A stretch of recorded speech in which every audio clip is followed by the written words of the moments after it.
sa ating hearing in order to constitute the quorum. Pero tayo po ay magsisimula na. Pagkatapos po ng ating hearings doon sa Socorro, Bayanihan Services Inc., ako po ay nilapitan ng mga ilang individual na may mga karumal-dumal na kwento tungkol sa isa pang organisasyon na ginagamit ang relihiyon bilang cover para mang-abuso ng mga tao. Ako po'y na-shock na madinig kung gaano kapareho ang mga kwento, bagamat mas malaki lang ito at mas matagal ang organisasyon. Mukhang pareho lang ang modus. Ginagamit ang relihiyon para manlinlang ang tao at maghasik ng kasamaan at pang-aabuso. Kung paano ginamit ni Senyor Aguila ang bulag na paniniwala para linlangin ang mga miyembro ng kanyang kulto, ganoon din ginamit at patuloy na ginagamit ni Apollo Quiboloy ang bulag na paniniwala para abusuhin ang mga miyembro ng Kingdom of Jesus Christ. There are many things that I've uncovered in the course of preparing for this hearing. May ebidensya tayo ng panggagahasa sa menor de edad, ng pisikal na pang-aabuso sa mga mismong tagapagsunod nila, kagaya ba naman ng paglagay ng sili sa mata at ari at pagbagok ng ulo sa pader, ng sapilitang panggagamit sa mga bata na manlimos sa kalsada. Kung mapatunayan sa hukuman na totoo, these all constitute charges of child abuse, serious physical injuries, and even human trafficking, which warrants life imprisonment. Di po nakakagulat na ito mismo ang kinakaharap ng kaso ni Ginoong Quiboloy sa Estados Unidos. Ito daw, si Ginoong Quiboloy, ay mahilig palibutan ang sarili ng mga magagandang babae. Yung mga choir sa likod niya, puro magaganda. At itong mga photos na ito ay public photos na galing sa internet at sa media.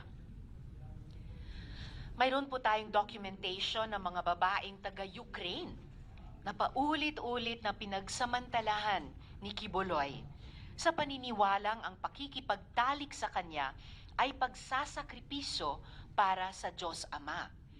Sila'y kasama din sa choir ni Quiboloy. Panoorin po natin ang mga video na ito bilang bahagi ng aking opening statement. Ang mga babaeng ito ay handang magbigay ng kanilang testimonya in person, kung hindi lang dahil sa matinding digmaan sa Ukraine ngayon. Sila po ay nagbigay ng kanilang consent para ipalabas ang videos na ito. So, panoorin muna natin si Elias Sofia.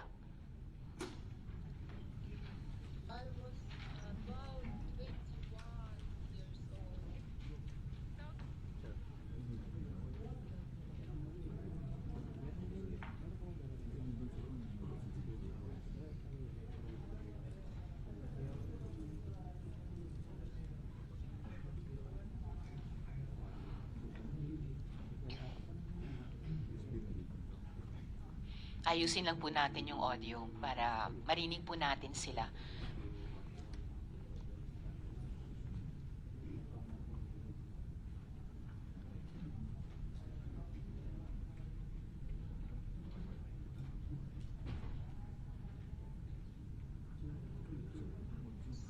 About 21 years old. It was the 2014. And Where did you stay? I stay in a dorm, like a building, separate building. And most of the people there was Ukrainian.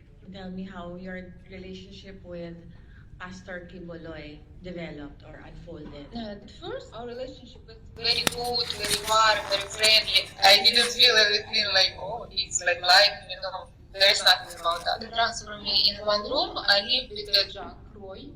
She's pastoral in one of the closest, like she's very close to pastor. And I live with her in one room. And little by little, some girls like Jacqueline and other girls of pastorals are Filipino. They raised to fellowship to me like, are you ready to sacrifice everything to God, to the Father, like pastor? Of course, I already sacrificed. I leave my job, I leave my school, I leave my friends, my parents. I already sacrificed a lot of. So what do you mean? I cannot understand because I already sacrificed and it's the life that I choose and I live and I believe that this is God's way for me. So and they were just like, even your body you can sacrifice. When he see that there is no Ukrainian girls and I'm alone, so he start more and more to talk to me. Are you want to sacrifice? Are you want to sacrifice everything, even your bodies? I'm very innocent. I really didn't. Nobody talked to me like straight. That this is what will happen. And I remember that time came, and Adja came to me in the night, and she said, I want you to massage pastor's feet before he sleep. When Adja called me for night to massage him, I didn't think that this is what will happen. Even though I was nervous. And she saw that I'm crying, but I'm still do what they want me to do. I wake up, I put this pajama and I'm crying. I'm scaring in night, and they put it because I never stay in the pastor alone in the night in the dark, and I was normal. It was big room, I don't. and before room there is one little room. So Atijak lead me there, and she said, "Go in pastor's room." And I just stayed in this little room because I was scary and I was crying, and pastor was waiting for me until he realized that I'm not coming, and he by myself went out and pulled me in his room. And I was like scary, and he said like massage my feet here, here, here, and then little by little, and I was very nervous, and it was dark, and suddenly he started to move my hands to put on his back, but he said massage here, and I said, oh my god, okay, and I massaged. And after that, little by little, he just turned to me and he removed my clothes.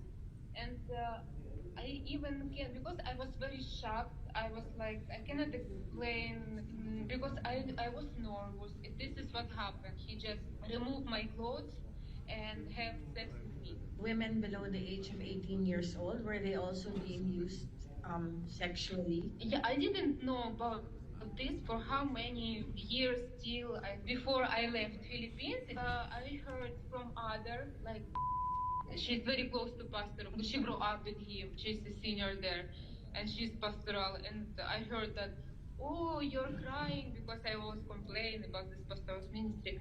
And she said, oh, you're crying that you're pastoral. At least you're mature, but I become a pastoral in 12 years old. This is time when I was like shocked.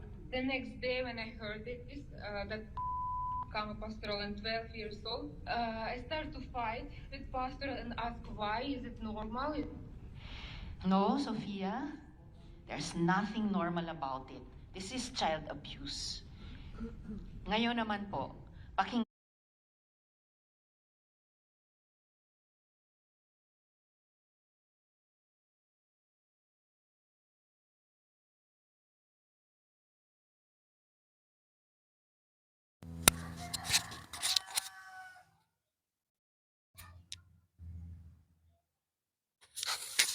I will check, Mike. Check.